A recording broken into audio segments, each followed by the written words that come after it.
మీరు ప్రభుత్వంతో చర్చలు జరిపిన తర్వాత మాజీ సీఎం జగన్మోహన్ రెడ్డి గారు ప్రెస్ మీట్ పెట్టారు.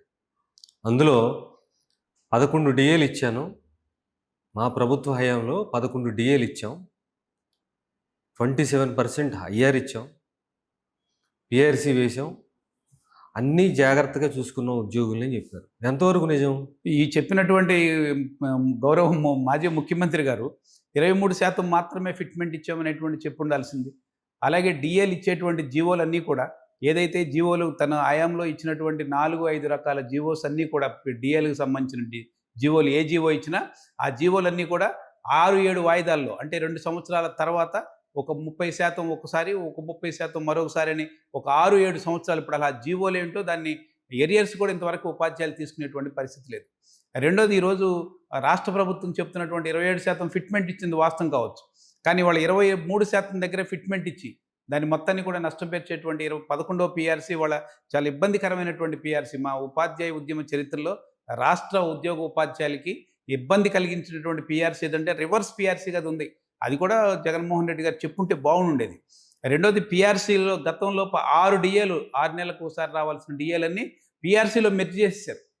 అలాగే గతంలో మేము ఏదైనా పీఆర్సీ తీసుకోవాల్సి వస్తే ఆ పీఆర్సీకి సంబంధించి మేము ఎప్పుడు తీసుకోవాలి, ఏ నెలలో తీసుకోవాలి అనేటువంటిది మా చేత ఎక్సర్సైజ్ చేసి ఒక ఫామ్ ఫిలప్ చేయించేవాళ్ళు. అలాంటిది ఏమీ లేకుండా బలంతాన 2022 జనవరిలో మొత్తం పెద్ద ఎత్తున పీఆర్సీని వాళ్ళు అమలు చేసే ప్రయత్నం చేశారు.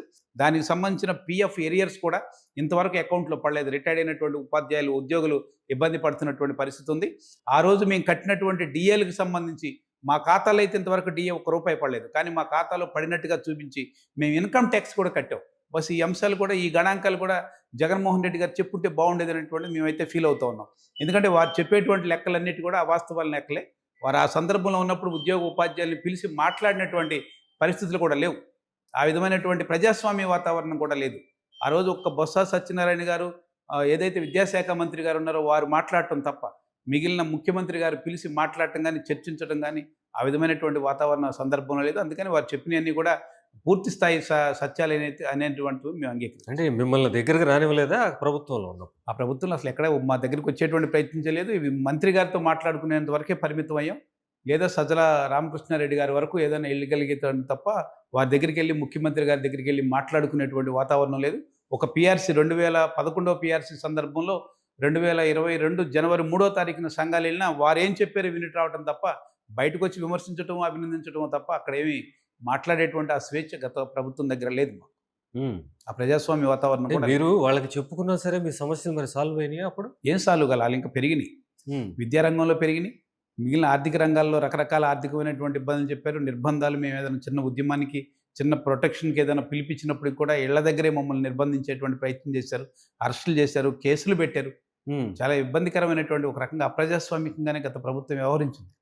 బహుశా ఆ ప్రభుత్వం అలా వ్యవహరించింది కనుకనే మరొక ప్రభుత్వం వస్తే, మళ్ళీ ఈ ప్రభుత్వం కనుక వస్తే కొంతైనా ప్రజాస్వామ్య వాతావరణంలో మాట్లాడుకునేటువంటి ఒక స్వేచ్ఛ అయినా ఉంటుందనేటువంటిది ఆలోచనతోటి బహుశా ఎక్కువ మంది ప్రజలు కావచ్చు, ఉద్యోగ ఉపాధ్యాయులు కావచ్చు ఈ ప్రభుత్వం రావడానికి సహకరించారనేటువంటిది మేము భావిస్తాం. అంటే ప్రపంచ చరిత్రలో లేని విధంగా అంతా సాఫీగా జరిగితే బాగానే ఉండేది. కానీ గత ప్రభుత్వంలో ఆ టైంలో 2 సంవత్సరాల పాటు కరోనా వేధించింది, ఆదాయం కోల్పోయింది ప్రభుత్వం. మీరు ఉద్యోగ ఉపాధ్యాయ సంఘాలు కూడా కాస్త పెద్ద మనసు చేసుకొని ఆలోచిస్తే బాగుండేది కదా అని అటువైపు నుంచి ఏమీ రాలేదా మరి? ఆ రోజు కరోనా వచ్చిన సందర్భంలో ఆ కరోనా నుంచి ఎదుర్కొనే దానికోసం మేము ఆర్థికమైనటువంటి సహకారాన్ని కూడా ప్రభుత్వానికి ఇచ్చాం. ఒకరోజు జీతాన్ని ఇచ్చేటువంటి ప్రయత్నం చేశాం. అలాగే వాళ్ళు ప్రభుత్వం ఎక్కడ ఏ డ్యూటీ వేసిన ఉపాధ్యాయులకు సంబంధించి బార్ల దగ్గర డ్యూటీలు వేశారు, లేకపోతే మరో చోట డ్యూటీలు వేసినా సరే ఆ కరోనా సందర్భంలో ప్రభుత్వాన్ని సహకరించేటువంటి ప్రయత్నం చేశాం. ఆర్థికమైనటువంటి జీతాలు ఒక 2 నెలల పాటు జీతాలు కూడా మాకు ఇవ్వలేదు. ఈ ఇచ్చేటువంటి ఆర్థిక పరిస్థితి లేదు కనుక తర్వాత ఇస్తామని చెప్పారు. దాన్ని కూడా మేము సహకరించాం. అలాగే డిఏ 3 సంవత్సరాల పాటు ఒక రకంగా గత ప్రభుత్వం సంబంధించి ఈ ఆర్థికమైనటువంటి ఇబ్బంది ఉంది, కరోనా ఉంది కనుక దాని తర్వాతే మేము పోరాటాల్లోకి వెళ్ళాం. అప్పుడు దాకా ప్రభుత్వంతో నెగోషియేషన్ కోసమే ప్రయత్నం చేసాం. కానీ ప్రభుత్వం ఎక్కడ కూడా మా మాట వినేదానికోసం ప్రయత్నం కానీ, ఒక చిన్న సమావేశం పెట్టుకునేటువంటి ప్రయత్నం కానీ చేయనివ్వని సందర్భంలోనే మేము అనివార్యంగా రోడ్ల మీదకి వచ్చి కార్యక్రమాలు, పికెటింగ్లు చేయాల్సిన పరిస్థితులు ఏర్పడ్డాయి. పిఆర్సీ రిపోర్ట్ కూడా ఇవ్వలేదంటున్నారేంటి, నిజమేనా? అవును. గతంలో ఎప్పుడైనా సరే పీఆర్సీ చైర్మన్ నియమించి మాతోటి అన్నిటిని కూడా నెగోషియేషన్ చేసిన తర్వాత మేము ఇచ్చినటువంటి లెక్కలు, ప్రభుత్వం చెప్పేటువంటి ఆర్థిక లెక్కలు, వాళ్ళు ఇచ్చినటువంటి ఇన్ఫర్మేషన్ వీటి ఆధారంగా చేసుకుని ఒక రిపోర్ట్‌ని ఆ రోజున చైర్మన్ గారు ఇస్తారు.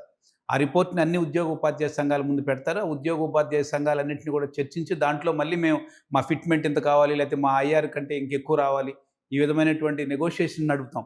అలాంటి వాతావరణం ఏమీ లేకోకుండానే మేము అసలు ఎట్టి పరిస్థితిలోనూ మీకు పీఆర్సీ కమిషన్ ఇవ్వం అని చెప్పి ప్రభుత్వం మంత్రుల కమిటీ వేసి, ఆ మంత్రుల కమిటీ కమిషన్ ఇచ్చి ఇంతవరకే మీకు ఇవ్వమన్నారు వాళ్ళు. 23% కనుక 23% తోటే మీరు సంతృప్తి పడండి అని చెప్పి ఎక్కడా కూడా వాటిని బయటపెట్టే ప్రయత్నం చేయలేదు. ఇది ఒక రకమైనటువంటిది పీఆర్సీ చరిత్రలోనే 11వ పీఆర్సీ చాలా ఇబ్బందికరమైనటువంటి ఉద్యోగ ఉపాధ్యాయులకి నష్టదాయకమైన పీఆర్సీ అనేది మేము ఫీల్ అవ్వం. ఇప్పుడు 14, 19 మధ్య 2 డిఏ ఏరియర్స్ ఉన్నాయని చెప్తున్నారు. అవే దగ్గర దగ్గర 17,500 కోట్లు ఉంటాయి. 17,500 కోట్ల వరకు ఉంటాయని చెప్తున్నారు. ఉంటాయండి. ఆ డిఏలకు సంబంధించి కూడా మాకు వెంటనే ఇచ్చేటువంటి ప్రయత్నం ఏం చేయలేదు. ఇవన్నీ కలిపి జగన్మోహన్ రెడ్డి హయాంలో క్లియర్ చేయపోయేసరికి అవి పెరిగిపోతూ వచ్చాయి. గత 2014 నుంచి 19 వరకు ఉన్నటువంటిది 2 డిఏలు బకాయి ఉంది గత ప్రభుత్వం. అంటే జగన్మోహన్ రెడ్డి గారి కంటే ముందు మన చంద్రబాబు నాయుడు గారి ప్రభుత్వం ఉంది కనుక అది ఇచ్చారు. ఆ 2 డిఏలు పెండింగ్లో ఉన్నాయి. దాని తర్వాత వచ్చినటువంటి డిఏలు ఏవైతే ఉన్నాయో మరొక 4 డిఏలు, వీటన్నిటిని కలిపి మెర్జ్ చేసి పీఆర్సీ కింద చూపించారు. తర్వాత వచ్చేటువంటి డిఏలన్నింటినీ కూడా జీవోలు ఇచ్చి 3 సంవత్సరాల తర్వాత, లేకపోతే ఇంకొక 5 సంవత్సరాల తర్వాత బకాయిలు 6 నెలలకు ఒకసారి బకాయిలు చెల్లిస్తామనేటువంటిది జీవో ఉత్తర్వులు ఇచ్చారు. ఆ జీవోలు కూడా ఇప్పుడు మా దగ్గర లేవు. మేము ఆ బకాయిలు ఎంత రావాలనే లెక్క కూడా మేము ఉద్యోగ ఉపాధ్యాయ సంఘాలుగా చెప్పగలిగే పరిస్థితి లేదు. కింద సాధారణ ఉపాధ్యాయుడికి కూడా ఆ లెక్కలు వచ్చేటువంటి సందర్భం లేదు. ఎస్ఆర్లో కానీ ఎక్కడ కూడా ఎంట్రీస్ కూడా లేవు. మరి ఆ డిఏలు ఏమవుతాయి, ఎలా రికవర్ చేసుకోవాలనేటువంటిది కూడా ఇవాళ పెద్ద సమస్య కింద ఉండేటువంటి ప్రయత్నం. ఓకే. ఇప్పుడు ఈహెచ్ఎస్ ఒక 60 రోజుల్లో గైడ్ని పెడతాం అని చెప్తున్నారు. అది మీకు పెద్ద భరోసా కదా? చాలా పెద్ద భరోసా కింద ఫీల్ అవుతుంది. ఎందుకంటే ఈహెచ్ఎస్ హెల్త్ కార్డు వచ్చిన తర్వాత ఇవాళ హెల్త్ కార్డు మేము ఆశించింది ఏంటంటే ఉద్యోగ ఉపాధ్యాయులు, ప్రభుత్వం, మేము ఉద్యోగం చేస్తున్నటువంటి ప్రభుత్వంలో భాగంగా ఉన్నాం కనుక మాకు రావాల్సినటువంటి ఆర్థిక పరిస్థితిని వెసులుబాటు చేసే ప్రయత్నం, ఆరోగ్యాన్ని కాపాడాల్సింది కూడా ప్రభుత్వం. ఏదైనా ఇబ్బందికర పరిస్థితి వచ్చినప్పుడు ఆరోగ్యానికి సంబంధించి ఏమైనా చూయించుకునేటువంటి ప్రయత్నం చేయించాలి. దానికి సంబంధించి ఈహెచ్ఎస్ కార్డు వచ్చినప్పుడు మేము ఫీల్ అయినటువంటిది ఏంటంటే, ఖచ్చితంగా ప్రభుత్వం మేము ఏ హాస్పిటల్కి వెళ్ళినా మాకు అనారోగ్యానికి గురైతే ఆ కార్డు చూయించిన వెంటనే మాకు వైద్యం అందాలి ఉచితంగా. ఎందుకంటే మేము కంట్రిబ్యూషన్ కడుతున్నాం. 3,300 రూపాయలు ఒక్కొక్క ఉద్యోగి పడుతున్నాం. ప్రభుత్వం నుంచి ఒక 300 రూపాయలు ప్రతి నెల పే చేసే ప్రయత్నం చేస్తూ ఉన్నారు. వీటన్నిటికీ ప్రభుత్వం ఖచ్చితంగా. కానీ ఈ రోజున మేము ఏ కార్పొరేట్ హాస్పిటల్కి వెళ్ళినా, లేకపోతే ఏదైనా అనారోగ్యానికి గురై గుండె జబ్బుకు గురై హాస్పిటల్కి వెళ్ళినా అక్కడ ఈహెచ్ఎస్ కార్డు ఇవాళ అమలు అవుతున్నటువంటి పరిస్థితి లేదు. వాళ్ళు ఇచ్చిన ప్యాకేజెస్ వేరుగా ఉన్నాయి. అక్కడ కార్పొరేట్ హాస్పిటల్ వాళ్ళు చెప్పేటువంటి ప్యాకేజెస్ వేరుగా ఉండటం, బెడ్ మీద ఉన్నటువంటి పేషెంట్స్ అవసరమైతే 10 లక్షలు ఖర్చు పెట్టి ఆపరేషన్ చేసేయాల్సిందంటే డబ్బు పెట్టి ఖర్చు చేసేస్తున్న పరిస్థితి ఉంది. అలాగే ఓపీ లేదు, మాస్టర్ హెల్త్ కార్డు లేవు. వీటన్నిటి వల్ల కూడా ఈరోజు ఉద్యోగ ఉపాధ్యాయులకు ఈహెచ్ఎస్ కార్డు ఉపయోగం లేకుండా పోయిందనేది ముఖ్యమంత్రి గారి దృష్టిలో పెట్టాం. ఇప్పుడు వారు చెప్పేది ఏమంటే, ఒక 60 రోజుల పాటు మేము జీవో ఇస్తున్నాం. ఈ ఒక 60 రోజులు చర్చించిన తర్వాత ఆ కార్డు ఏ విధంగా మేము కార్డు చూపించిన వెంటనే హాస్పిటల్లో మాకు వైద్యం అందాలి. ఆ విధమైనటువంటి పద్ధతిలో ఉండేటట్టుగా మేము ఆ విధమైనటువంటి సవరణలు కూడా కొన్ని ముందుకు తీసుకెళ్లే ప్రయత్నం చేస్తున్నాం. ఒకవేళ అది కనుక ఇంప్లిమెంటేషన్లోకి వస్తే ఇది ఒక మంచి భరోసా కిందే మేమైతే ఫీల్ అవుతా ఉన్నాం. ఈహెచ్ఎస్ హెల్త్ కార్డులు ఉపయోగపడతాయి అనేటువంటిది ఫీల్ అవుతున్నాం. మాతో పాటు రిటైర్డ్ ఎంప్లాయీస్, వాళ్ళకు కూడా ఇవాళ అనారోగ్యాలు ఎక్కువ ఉంటాయి. సహజంగా 22 సంవత్సరాల తర్వాత బీపీలు, షుగర్లు, రకరకాల హార్ట్కు సంబంధించినటువంటి ఇబ్బందులు ఉంటాయి.